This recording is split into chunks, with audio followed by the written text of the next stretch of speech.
नून league, Rana Sanaullah और उनकी जो भी पुष्ट पनाही कर रहे हैं, जो उनके लिए आके उनको डिफेंड कर रहे हैं, और जो उनके अगेंस्ट कोई बोलते हैं तो उनको बड़ा शौक है लोगों को नंगा करने का और लोगों के नंगे जिस्म देखने का, और लोगों को डराने धमकाने के लिए नंगा करके तशद्दुद करने का। और ये सारे के सारे लोग हैं।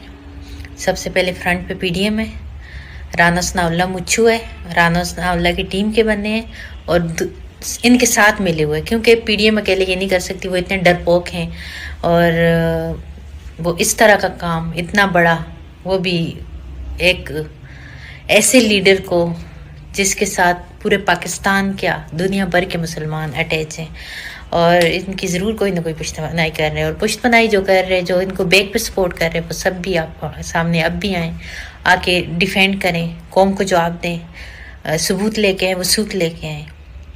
अभी अरशद शरीफ को जिस तरह से मरवाया गया, जिस तरह से उनको शहीद करवाया गया, और जिस तरह से इमरान खान की आवाज़ को दबाने के लिए जो एक नाकाम चाल चली, अल्लाह ताला इमरान खान का हामी और नासिर हो, और जो भी इसमें मुलव्वस है अल्लाह तबारक व तआला उनको नेस्त नबूद करे। कौम जाग चुकी है, कौम को बेवकूफ़ बनाना बाप के बस में नहीं है। जितनी आपकी ज़िल्लत और रसवाई होनी थी, इससे कई गुना ज़्यादा और होगी। अभी अभी देखें आगे होता है क्या।